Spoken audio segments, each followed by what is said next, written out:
হযরত ফাতেমা রাদিয়াল্লাহু তাআলা আনহা এর কতিপয় উপদেশ। প্রত্যহ মদিনা শরীফে অগণিত মহিলা নবী সাল্লাল্লাহু আলাইহি সাল্লাম এর আদরের দুলালী হযরত ফাতেমাতুজ জোহরা রাদিয়াল্লাহু তাআলা আনহা এর নিকট তার গুরুত্বপূর্ণ উপদেশসমূহ শ্রবণের জন্য আগমন করতেন।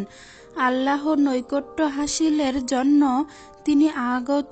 তিনি আগত মহিলাদেরকে সাধারণত যে সকল উপদেশ দিতেন তার মধ্যে প্রধান প্রধান মূল্যবান উপদেশসমূহ এখন বর্ণনা করা হবে। এই উপদেশসমূহ যথাযথভাবে পালনের মাধ্যমে মহিলারা দুনিয়া ও আখিরাতের জীবনকে কল্যাণময় ও শান্তিময় করতে পারবে। ইহাতে সন্দেহমাত্র লেশ নেই। নম্বর ১, দৈনিক ৫ ওয়াক্ত নামাজ খুজুর সহিত আদায় করবে। নম্বর ২, রমজান মাসের রোজা কখনো ছাড়বে না। নম্বর ৩, দৈনিক কুরআন শরীফ তেলাওয়াত করবে। নম্বর ৪, স্বামীর খেদমতে নিজেকে সদা ব্যাপৃত রাখবে। নম্বর ৫, ভোরে স্বামীর পূর্বে বিছানা ত্যাগ করবে। নম্বর ৬, স্বামীর খেদমত করে বেহেশত কামাই করবে। নম্বর ৭, সদা সর্বদা স্বামীর সাথে হাসি মুখে কথা বলবে। নম্বর ৮, স্বামীর দুঃখে কষ্টে ভাগী হবে। নম্বর ৯, স্বামীর দোষ অন্বেষণ করা থেকে বিরত থাকবে। নম্বর ১০, স্বামীর মনে কষ্ট পায় এমন কাজ করবে না। নম্বর ১১, স্বামীর সামনে নম্র ও কোমল ভাষায় কথা বলবে। নম্বর ১২, অপ্রয়োজনীয় আবদার করে স্বামীকে লজ্জা দেবে না। নম্বর ১৩, স্বামীর সাধ্যের বাইরে কোনো কিছু তার নিকট চাইবে না। নম্বর ১৪, কোনো বিষয়ে স্বামীর সহিত এক করবে না। নম্বর ১৫, কখনো স্বামীর অবাধ্য হইবে না। নম্বর ১৬, সাধ্য অনুযায়ী শ্বশুর শাশুড়ির খেদমত করবে। নম্বর ১৭, স্বামীর চেয়ে উচ্চস্বরে কথা বলবে না। নম্বর ১৮, স্বামী ডাকা মাত্রই তার ডাকে সাড়া দিয়ে হাজির হইবে। নম্বর ১৯, স্বামীকে সর্বদা খুশি রাখতে চেষ্টা করবে। নম্বর ২০, স্বামী ছাড়া অন্য কারো সহিত হাসি মুখে কথা বলবে না। নম্বর ২১, স্বামীর ঘরে কখনো জিদ ও হঠকারিতা করবে না। নম্বর ২২, স্বামীর সাথে কর্কশ ভাষায় কথা বলবে না। নম্বর ২৩, স্বামীর প্রদত্ত কোনো জিনিসপত্রে অসন্তুষ্ট হবে না। নম্বর ২৫, স্বামীর মন সন্তুষ্টির জন্য তার ইচ্ছানুযায়ী বেশভূষা করবে এবং সেজেগুজে থাকবে।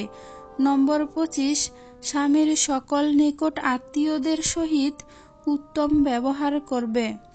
নম্বর ২৬, স্বামীর বিনা অনুমতিতে কাউকে কিছু খাওয়াবে না। নম্বর ২৭, নিন্দুকের নিন্দার প্রতি ভ্রূক্ষেপ করবে না। নম্বর ২৮, অপরের দোষ তালাশ থেকে বিরত থাকবে। নম্বর ২৯, সর্বদা পরিষ্কার পরিচ্ছন্ন থাকবে। নম্বর ৩০, অসুস্থ পীড়িতদের সেবা করবে। নম্বর ৩১, বেপরোয়াভাবে চলাফেরা করবে না। নম্বর ৩২, দুঃখীজনের প্রতি দয়া করবে। নম্বর ৩৩, কখনো কারো গীবত করবে না।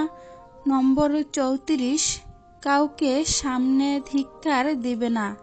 নম্বর ৩৫, প্রতিবেশীদের সাথে কখনো ঝগড়া করবে না। নম্বর ৩৬, কখনো আত্মীয় স্বজনের সাথে সম্পর্ক ছিন্ন করবে না। নম্বর ৩৭, বিপদে ধৈর্য ধারণ করবে। নম্বর ৩৮, দুঃখ কষ্ট পরে আল্লাহর প্রতি কটূক্তি করবে না।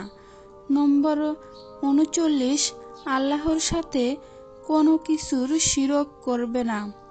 নম্বর ৪০, সদা আল্লাহ ও রাসূলের উপর বিশ্বাস রাখবে। নম্বর ৪১, তাকদীরকে কখনো গালি দিবে না। নম্বর 42, বিসমিল্লাহ বলে সকল কাজ শুরু করবে। নম্বর 43, প্রত্যেক কাজের শেষে আল্লাহর শুকর আদায় করবে। নম্বর 44, কোনো দুঃখের সংবাদ শুনলে ইন্না লিল্লাহি ওয়া ইন্না ইলাইহি রাজিউন বলবে। নম্বর 45, কখনো আল্লাহর রহমত থেকে নিরাশ হবে না। নম্বর 47, কবরের শাস্তির কথা স্মরণ রাখবে। নম্বর 48, পরকালের কথা স্মরণ করবে। নম্বর 49, পর্দাই নারীর ভূষণ। নম্বর 50, বেগানা পুরুষের সাথে কখনো একাকী বসবে না। নম্বর 51, কখনো ব্যভিচার বা জিনায় লিপ্ত হবে না। নম্বর 52, বড়দের অবশ্যই শ্রদ্ধা করবে। প্রিয় নবী সাল্লাল্লাহু আলাইহি সাল্লাম এর দৃষ্টিতে হযরত ফাতেমা রাদিয়াল্লাহু তাআলা আনহা, নবিয়ে দোজাহান বিশ্ব নবী হযরত মুহাম্মদ সাল্লাল্লাহু আলাইহি সাল্লাম, তার আদরের দুলালি কলিজার টুকরা হযরত ফাতেমা রাদিয়াল্লাহু তাআলা আনহা ও তার স্বামী ইসলামের বীর সৈনিক হযরত আলী রাদিয়াল্লাহু তাআলা আনহু কে ও তাদের সন্তান কলিজার টুকরা ইমাম হাসান ও হুসাইন রাদিয়াল্লাহু তাআলা আনহুকে অত্যাধিক ভালোবাসতেন। হযরত ফাতেমা রাদিয়াল্লাহু তাআলা আনহা ও হযরত আলী রাদিয়াল্লাহু তাআলা আনহু তো ভালোবাসতেনই, তার চেয়েও তাদের কলিজার টুকরা সন্তানদেরকে বেশি ভালোবাসতেন। তাদেরকে কলিজার টুকরা বলেই মনে করতেন। তাদেরকে খুশি করার জন্য তাদের সাথে অনেক রং তামাশা করেছেন। এমনকি অনেক সময় ইমাম হাসান ও হুসাইন রাদিয়াল্লাহু তাআলা আনহুকে পিঠে নিয়ে ঘোড়া খেলতেন। কোনো এক বর্ণনায় উম্মুল মুমিনিন হযরত আয়েশা রাদিয়াল্লাহু তাআলা আনহা বলেন, কোনো এক সকালে প্রিয় নবী সাল্লাল্লাহু আলাইহি সাল্লাম পশমি একটি কালো চাদর পরেছিলেন। এমন মুহূর্তে হঠাৎ করে ইমাম হাসান ও হুসাইন, নবীকন্যা ফাতেমা রাদিয়াল্লাহু তাআলা আনহা, নবী জামাতা হযরত আলী রাদিয়াল্লাহু তাআলা আনহু তার নিকটে উপস্থিত হলেন। তাদের দেখেই আল্লাহর নবী সাল্লাল্লাহু আলাইহি সাল্লাম মনের খুশিতে তাদের সবাইকে চাদরের ভিতরে টেনে নিলেন। তারপরেই তার পবিত্র মুখ হতে বের হয়ে আসলো, রাহমানুর রহিম, আল্লাহ তাআলা তোমাদের হতে অপবিত্রতা দূরীভূত করুন এবং তোমাদেরকে সৎ ও পবিত্র পথে চলার ক্ষমতা প্রদান করুন। অন্য এক বর্ণনায় দেখা যায় হযরত আয়েশা রাদিয়াল্লাহু তাআলা আনহা বর্ণনা করেন, আমরা কোনো এক মুহূর্তে আল্লাহর নবীর নিকট রাসূল পত্নী সকলেই বসা ছিলাম। এমনই সময় দেখতে পেলাম হঠাৎ করে নবী দুলালী হযরত ফাতেমা রাদিয়াল্লাহু তাআলা আনহা প্রিয় নবী সাল্লাল্লাহু আলাইহি সাল্লাম এর মতো হেঁটে হেঁটে হাজির হলেন। আল্লাহর নবী সাল্লাল্লাহু আলাইহি সাল্লাম তার আদরের দুলালী কলিজার টুকরা হযরত ফাতেমাকে দেখা মাত্রই মনের খুশিতে মারহাবা বলে তার ডান অথবা বাম পাশে বসালেন। শুধু বসালেনই নয়, তার কানে কানে কি যেন বললেন।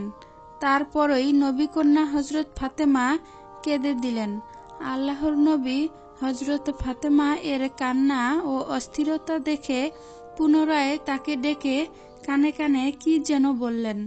প্রভাবে নবী দুলালী ফাতেমা মনের খুশিতে হাসতে লাগলেন। এই মুহূর্তে আমি নবীকন্যা হযরত ফাতেমাকে জিজ্ঞাসা করলাম, সকল স্ত্রী লোকদের মধ্যে হতে আল্লাহর নবী তোমাকে ডেকে কি যেন বললেন আর তুমি কেঁদে উঠলে, এর মূল কারণ আমাকে বলো। আল্লাহর নবী যখন একা হতে চলে গেলেন তখন নবীকন্যা হযরত ফাতেমা বললেন, আমি কোনো ক্রমেই প্রিয় নবী এর গোপন কথা ফাঁস করব না। সাইয়্যিদুল কাউনাইন হযরত মুহাম্মদ সাল্লাল্লাহু আলাইহি সাল্লাম এর ইহধাম ত্যাগের পরে আমি নবী কন্যা হযরত ফাতেমাকে জিজ্ঞাসা করলাম, তোমাদের কাছে অধিকার নিয়ে জিজ্ঞাসা করছি, আশা করি অধিকারের যথার্থ মর্যাদা দেবে। আল্লাহর নবী তোমার কানে কানে গোপনে যা বলেছিলেন তা আমাকে অবশ্যই জানাবে।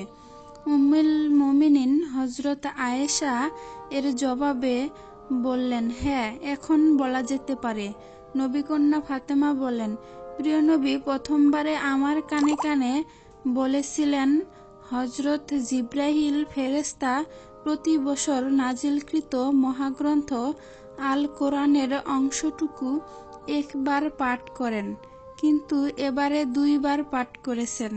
তাই আমার মনে হচ্ছে যে আমার মৃত্যুর সময় খুবই নিকটে, বিধায় হে ফাতেমা, তুমি সর্বক্ষেত্রেই বিশ্বজাহানের মালিক আল্লাহ তাআলাকে ভয় করবে এবং ধৈর্য ধারণ করবে।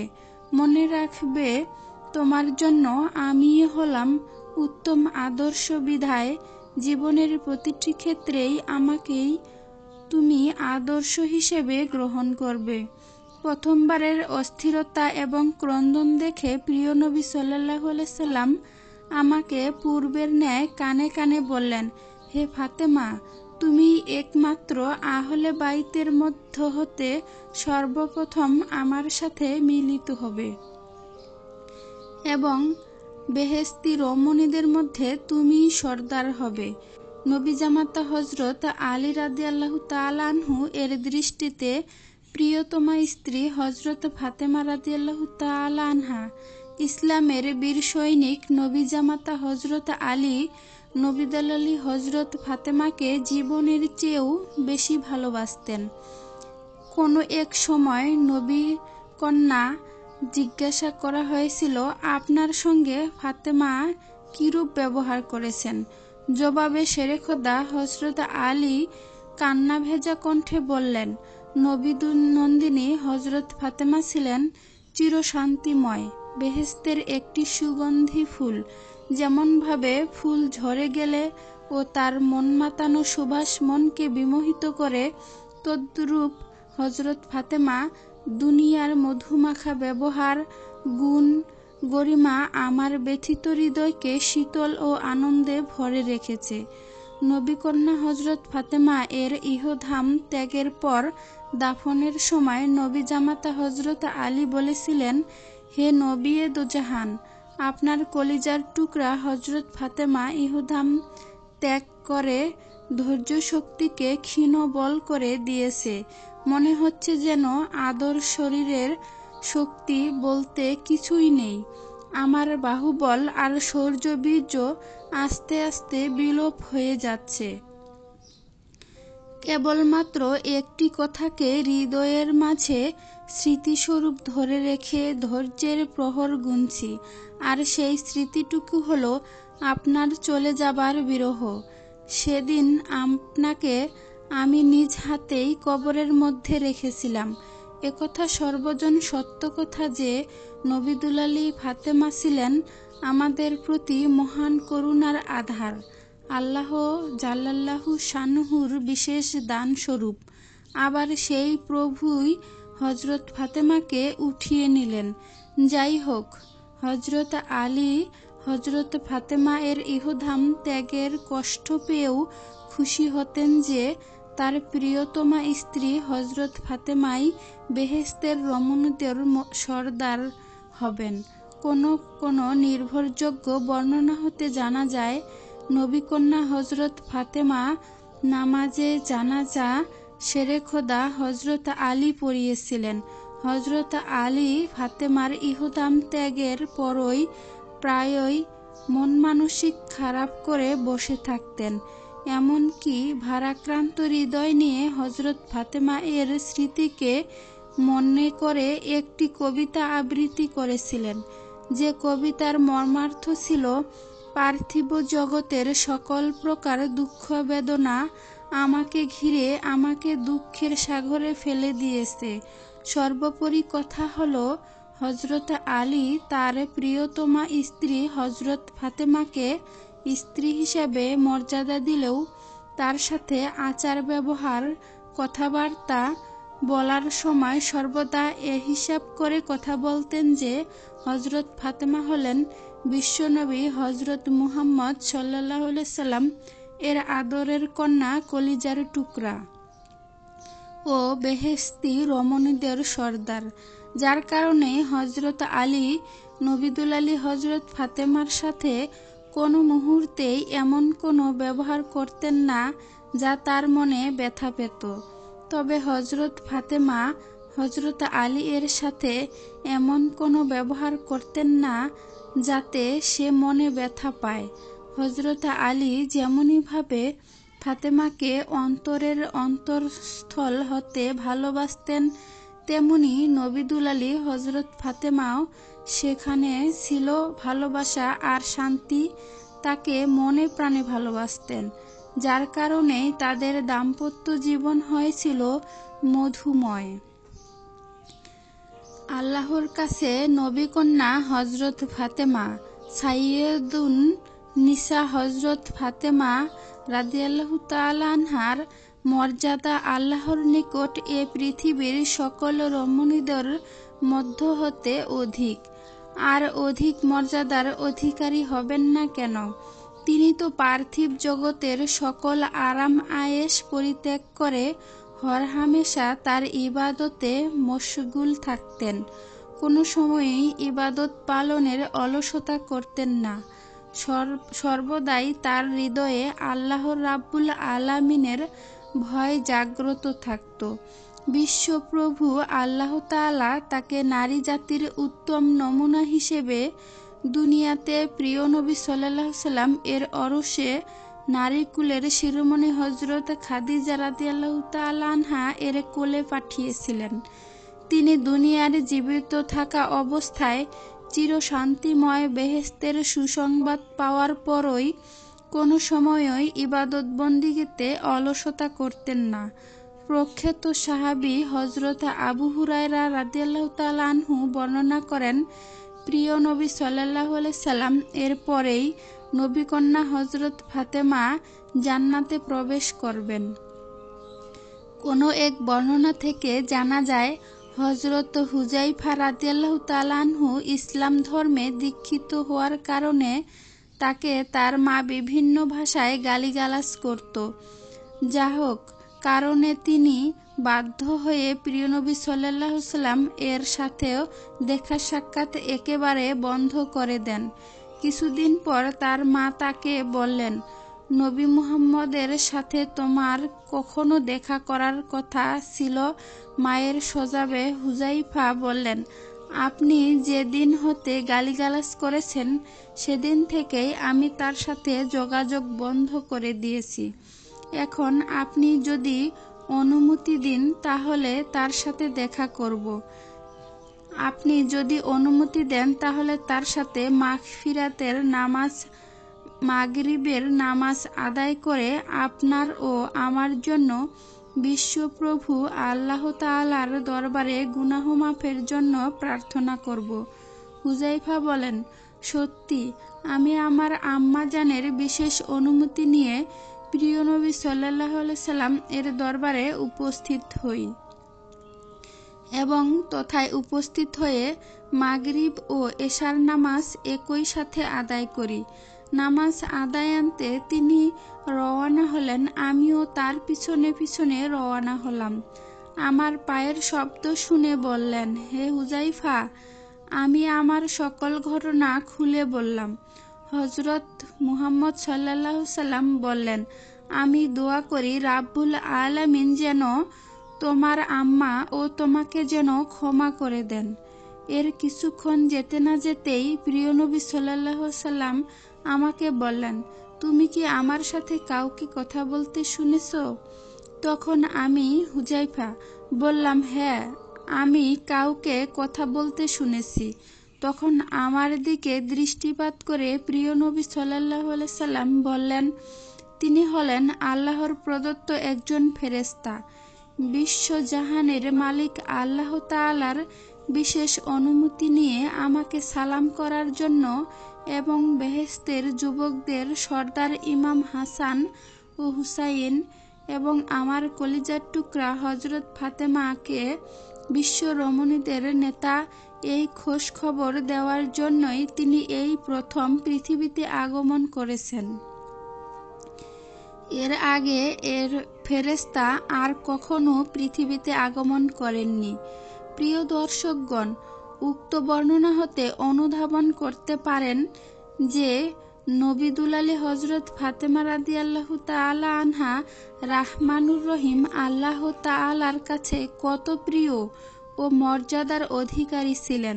তাই একথা নিশ্চিতভাবে বলা যেতে পারে যে নবী দুলালী হযরত ফাতেমার মর্যাদা আল্লাহ রাব্বুল আলামিনের কাছে অনেক। তবে একথা বিশেষভাবে উল্লেখযোগ্য যে হযরতের আহলে বায়েতের মধ্যেও অনেক ফজিলত ও মর্যাদা শামিল থাকলেও তার মধ্যে হতে নবীকন্যার কলিজার টুকরা ফাতেমা এর মর্যাদা ও অস্তিত্ব ছিল সর্বাধিক। এ সম্পর্কে আল কুরআনে ইরশাদ হয়েছে, হে আহলে বায়ত, বিশ্বজাহানের মালিক আল্লাহ তাআলা তো চান তোমাদের নাপাকি দূর করে তোমাদেরকে ভালোভাবে পবিত্র করতে। মহাগ্রন্থ আল কোরআনের পবিত্র এ আয়াতটি নারীকুলের শিরোমণি খাতুনে জান্নাত হযরত ফাতেমা রাদিয়াল্লাহু তাআলা আনহা এর ফজিলত ও মর্যাদা বিশেষভাবে প্রমাণ করে। সূরা হাজ আয়াত ৩৩। কোন এক বর্ণনায় আদুরের রহমান ইবনে আবু নুআইম আবু সাঈদ আল খাইরির উদ্ধৃতি দিয়ে লিখেছেন যে প্রিয় নবী সাল্লাল্লাহু আলাইহি সাল্লাম বলেছেন, জান্নাতের রমণীদের সর্দার হবেন মারইয়াম, তারপর ফাতিমা বিনতে মুহাম্মদ, এরপর খাদিজা, তারপরে ফেরাউনের স্ত্রী আসিয়া। বিশ্বপ্রভু আল্লাহ তাআলার নারী সমাজের মধ্যে নবীকন্যা হযরত ফাতেমাকে ফজিলত বৈশিষ্ট্য দান করেছেন, তার কোনো নজির নেই। নবী দুলালী হযরত ফাতেমার ফজিলাত, মর্যাদা ও বৈশিষ্ট্য সম্পর্কে হাদিসের বিভিন্ন স্থানে বর্ণনা করা হয়েছে। দুনিয়ার স্ত্রীদের মধ্য হতে তোমাদের অনুকরণের জন্য মারইয়াম বিনতে মুহাম্মদ এবং দুনিয়ার স্ত্রীদের মধ্যে হতে তোমাদের অনুকরণের জন্য মারিয়াম বিনতে ইমরান, নারীকুলের শিরোমণি খাদিজা বিনতে খুয়াইলিদ, নবী দুলালী ফাতেমা বিনতে মুহাম্মদ এবং ফেরাউনের স্ত্রী আসিয়া। যাই হোক, নবীকন্যা হযরত ফাতেমা তার জীবনের সকল কাজকর্মের মধ্যেই প্রিয় নবী সাল্লাল্লাহু আলাইহি সাল্লামকে অনুকরণ করতেন। উম্মুল মুমিনিন হযরত আয়েশা বলেন, আমি কথাবার্তা, বচনভঙ্গি, চালচলন, হাসি তামাশা ইত্যাদিতে প্রিয় নবী সাল্লাল্লাহু আলাইহি সাল্লাম এর সাথে নবী দুলালী খাতুনে জান্নাত হযরত ফাতেমা এর চেয়ে সাদৃশ্যপূর্ণ আর কাউকে দেখিনি। কোনো সময় কারণে যদি হযরত ফাতেমা প্রিয় নবী এর নিকট আগমন করতেন, তখন তিনি উঠে দাঁড়াতেন এবং তার কপালে চুমু খেয়ে নিজের স্থানেই আসন দিতেন। কেবল যে আল্লাহর নবী হযরত ফাতেমাকে ভালোবাসতেন ও সম্মান করতেন এ কথা ঠিক না, কেননা নবীকন্যা হযরত ফাতেমাও প্রিয় নবী সাল্লাল্লাহু আলাইহি সাল্লাম এর সঙ্গে এরূপ ব্যবহার করতেন। কোনো এক বর্ণনায় উম্মে সালমা বলেন, কথাবার্তা, উঠা বসা, চালচলন ও বচনভঙ্গিতে নবী দুজাহান হযরত মুহাম্মদ সাল্লাল্লাহু আলাইহি সাল্লাম এর উৎকৃষ্ট নমুনা ছিলেন নবীজির কলিজার টুকরা হযরত ফাতেমা। প্রিয় নবী সাল্লাল্লাহু আলাইহি সাল্লাম এর পবিত্র চেহারার দিকে দৃষ্টিপাত করলে দেখা যেত তার পবিত্র সুন্দর চেহারার সাথে নবীকন্যা নারী সম্রাট হযরত ফাতেমার চেহারার অনেক ক্ষেত্রেই মিল রয়েছে। হাফেজে হাদিস ও জলিল কদর সাহাবা হযরত আয়েশা সিদ্দিকা কোনো এক বর্ণনায় বলেন, আমার চক্ষু নবী কন্যা হযরত ফাতেমার পরে সাইয়্যিদুল মুরসালিন হযরত মুহাম্মদ সাল্লাল্লাহু আলাইহি সাল্লাম এর চেয়ে উত্তম আর কাউকে দেখতে পায়নি। প্রিয় নবী সাল্লাল্লাহু আলাইহি সাল্লাম নিজেই হযরত ফাতেমা এর মর্যাদা বর্ণনা করতে যেয়ে বলেন, আমার কলিজার টুকরা হযরত ফাতেমা আমার পবিত্র দেহের একাংশ। তাকে যে নারাজ করবে সে যেন আমাকেই নারাজ করবে। আল্লাহর আলোচনায় শেষ লরনিকায় একথা বলা যেতে পারে যে নবী কন্যা হযরত ফাতেমা বিশ্ব রাসূলের আদরি কন্যা। প্রিয় নবী সাল্লাল্লাহু আলাইহি সাল্লাম এর তত্ত্বাবধানেই তিনি লালিত পালিত হয়েছেন। তার পবিত্র জীবনের কোনো অধ্যায়ে লাত উজার পূজা পাঠের বিন্দুমাত্র দাগও লাগেনি। তিনি তার জীবন প্রভাতের শুরু হতেই বিশ্বপ্রভু আল্লাহ তাআলার প্রতি দৃঢ় ঈমান আনয়নের পর আল্লাহ তাআলার হুকুম আহকাম পালনের মধ্যে দিয়েই সৌভাগ্য অর্জন করেছিলেন। আল্লাহ তাআলার প্রতি তার বিশ্বাস ছিল অত্যন্ত গভীর। কোনো অপশক্তি তাকে আল্লাহর বিশ্বাস থেকে হটাতে পারতেন না।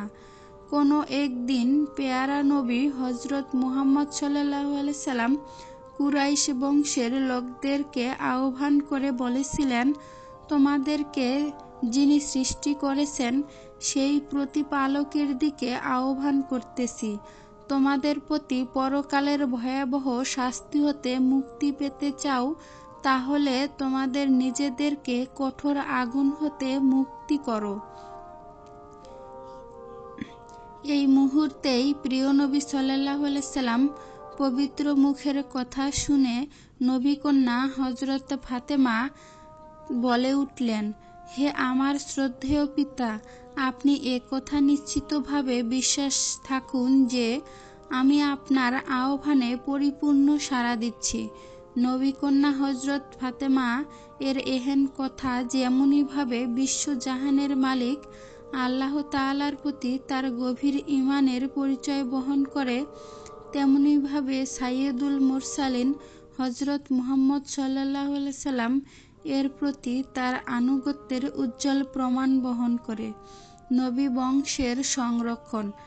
এ কথা চিরন্তন সত্য কথা যে নবী দুলালী হযরত ফাতেমাতুজ জোহরার মাধ্যমে নবী আদর্শ সংরক্ষণ হয়ে সারা বিশ্বে নবী মুহাম্মদের সুন্দর আদর্শ প্রতিষ্ঠিত হয়ে সুন্দর জীবনযাপনের পথ সুগম হয়েছে।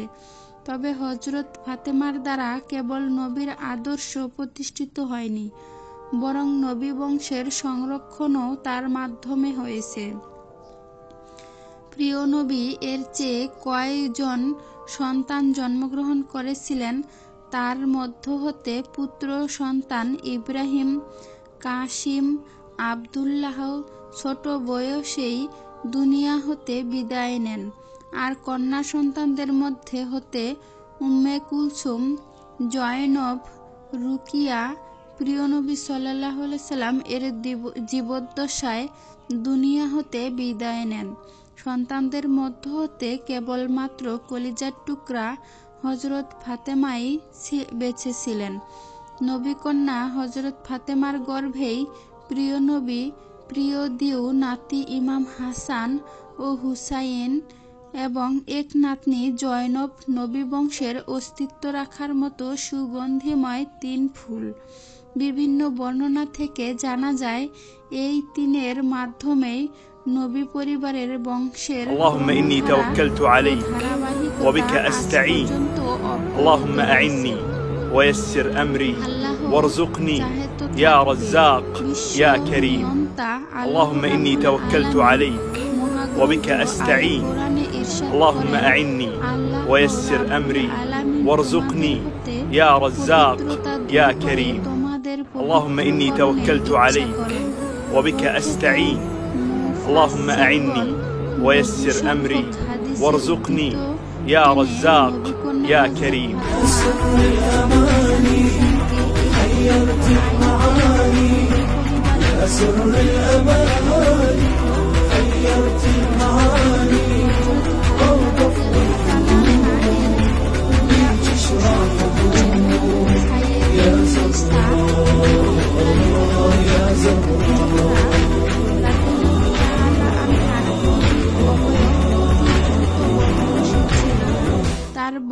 যখন মাত্র 11 বছর হয়েছিল তখন তিনি বালেগা হয়েছিলেন।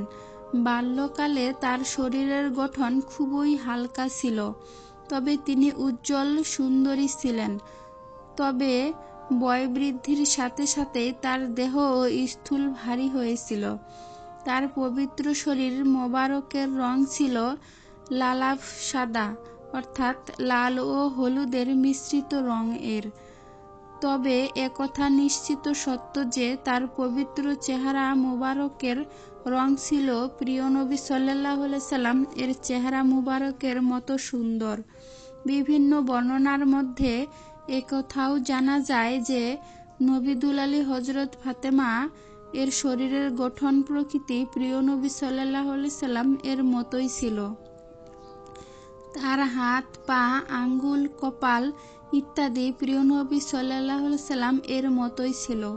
এক বাক্যে বলা যেতে পারে যে নবী কন্যা হযরত ফাতেমা অত্যন্ত সুশ্রী ও পরমা রূপসী ছিলেন। পূর্বেই বর্ণনা করা হয়েছে যে হযরত ফাতেমা পার্থিব জগতের ভোগবিলাস ও সাজসজ্জা প্রতি লালিত ছিলেন না।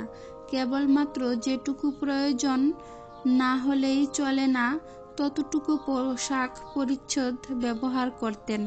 বিভিন্ন বর্ণনায় দেখা যায় তিনি জুহুদ অর্থাৎ সংসারের প্রতি বিরাগ এবং কোরআন অল্পে তুষ্টি বিশত কেবলমাত্র একটি সেলোয়ার ও একটি কামিজ অতিরিক্ত হিসাবে নিজের কাছে রাখতেন। একেই সময় সুযোগ করে ধৌত করে পালাক্রমে পরিধান করতেন। তিনি বেশি দামি কাপড় বেশি পরতেন না। তিনি সবসময় মোটা কাপড় পরিধান করতেন পছন্দ করতেন। আবার অনেক সময় স্বর্ণের হার ও গলায় দিয়েছেন। মাঝে মধ্যে স্বর্ণের আংটিও ব্যবহার করতেন। মহারানা নবী জামাতা শেরেখতা হযরত আলী বলেন, আমি যখন বিবাহের পয়গাম নিয়ে যাওয়ার মনোবাসনা করি ঠিক ওই মুহূর্তে আমার কাছে বিবাহের মহারানা আদায় করার মতো তেমন কিছু ছিল না। আমি মহারানা নিয়ে খুবই চিন্তিত ছিলাম। এমনই সময় হঠাৎ করে প্রিয় নবী জিজ্ঞাসা করলেন, তুমি কি দিয়ে তোমার বিবাহের মহারানা আদায় করতে চাও? তখন আমি জবাবে বললাম, আমার নিকট আদায় করার মতো কিছুই নেই। এ কথা শুনে প্রিয় নবী বলেন, আমি তোমাকে সেদিন যে লৌহবর্মটি দিয়েছিলাম তা কি করলে? তখন আমি জবাবে বললাম, সেই লৌহবর্মটি আমার নিকটেই আছে। তখন প্রিয় নবী সাল্লাল্লাহু আলাইহি সাল্লাম বললেন, সেই লৌহবর্মটি মহারানা হিসেবে দিয়ে দাও। প্রিয় নবী সাল্লাল্লাহু আলাইহি সাল্লাম এর নির্দেশ ও কথা অনুযায়ী আমি সেই লৌহবর্মটি ফাতেমাকে দিয়ে দেই। কোনো কোনো বর্ণনায় দেখা যায় লৌহবর্মের মূল্য 4 দিরহাম বলে উল্লেখ করা হয়েছে। তবে একথা উল্লেখ করা বর্ণনাকারীর ভুল। মূলত তার মূল্যের হবে 400 দিরহাম। তবে অন্য এক বর্ণনায় 480 দিরহাম বলে উল্লেখ করা হয়েছে। তবে এ ব্যাপারে সকলেই একমত পোষণ করেন যে নবী দুলালী হযরত ফাতেমা এর মহারানা 480 দিরহামের মোটেও কম ছিল না। তবে জীবনচরিত কারোরা এর ব্যাপারে নানা ধরনের মত পরিবেশন করেন। কেউ কেউ বলেন, ওই সময় নবী জামাতা হযরত আলী এর কাছে কেবলমাত্র একটি লৌহবর্মই ছিল, তাই হয়তো ফাতেমাকে মহারানা হিসেবে দেওয়া হয়েছে। আবার কেহ কেহ বলেন হযরত আলী এর বিবাহে 480 দিরহাম মহারানা নির্ধারণ করা হয়েছে। এর 1/3 খুশবু কেনার কাজের জন্য প্রিয় নবী নির্দেশ দেন। কেহ কেহ বলেন ইসলামের বীর সৈনিক হযরত আলী প্রিয় নবী এর বিশেষ নির্দেশ নবী কন্যা হযরত ফাতেমাকে গৃহে তুলে নেওয়ার পূর্বে মহারানার বিনিময়ে উক্ত লৌহবর্মটি তার পবিত্র হাতে তুলে দেন।